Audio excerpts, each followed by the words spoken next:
అంటే నేను కథ అనుకోవడానికి రీజన్ నేను చేసే సినిమాలు పక్కన పెడితే ఒక థర్డ్ ఇన్నింగ్స్ కోసం ట్రై చేస్తున్నా ఓకే ఆనెస్ట్లీ.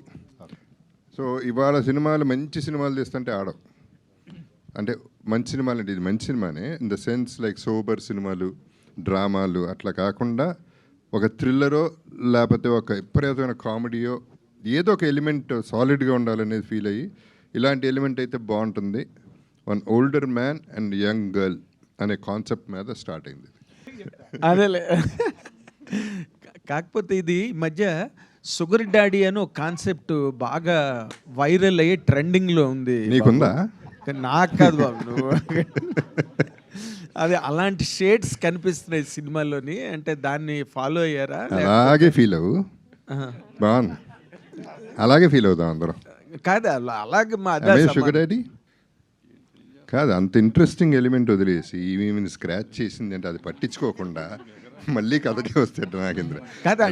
దాంట్లో చాలా థ్రిల్లింగ్ ఉంది. అది ఒక సీనియర్ ఆర్టిస్ట్ ఆడపిల్ల ఇంకో ఆడపిల్ల స్క్రాచ్ చేసింది, అది బాగుందంట. ఏం చెప్పాలి, చూపించమ్మా. Okay sorry. ఆనెస్ట్గా ఏంటంటే ఇప్పుడు ఎర్లియర్ కూడా విమెన్ ఉండేవారు ఫ్యాన్స్ కింద, లేడీస్ చాలామంది. ఇప్పుడు విలన్ అయిన తర్వాత యంగర్ లేడీస్, యంగర్ గర్ల్స్ కూడా ఫోన్లు చేయటాలు, కలవాలనుకోవటాలు ఇవన్నీ జరుగుతున్నాయి. సో దానికి కనెక్టెడ్గా ఒక సినిమా చేస్తే బాగుంటుంది అనిపించింది నాకు. అండ్ నాకు బ్రాండింగ్ ఇద్దరు ఆడాళ్ళు ఉంటే, ఇద్దరు హీరోయిన్స్ ఉంటే బాగుంటుంది అనేది ఉంది కాబట్టి ఆల్రెడీ దాన్ని మళ్ళీ ఫస్ట్ టైం ఇన్నేళ్ల తర్వాత క్యాష్ చేసుకుంటున్నాం.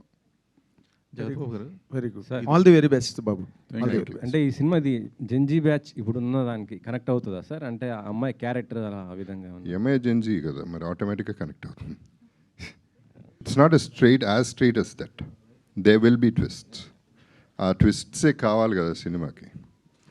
So that is what I believed in. అందుకని అంటే ఇది ఇక్కడ ఒక చిన్న ఇది ఏంటంటే డైలాగులు వాటిలో కూడా ప్రతిదీ కూడా బాగుండాలి, ప్రతి మాట గుచ్చుకోవాలి, ప్రతి దాంట్లో ఒక ట్విస్ట్ ఉండాలి, ఒక ఫీల్ ఉండాలి అనే దీని మీద అనుకున్నాం. And that's what we try to achieve అనమాట.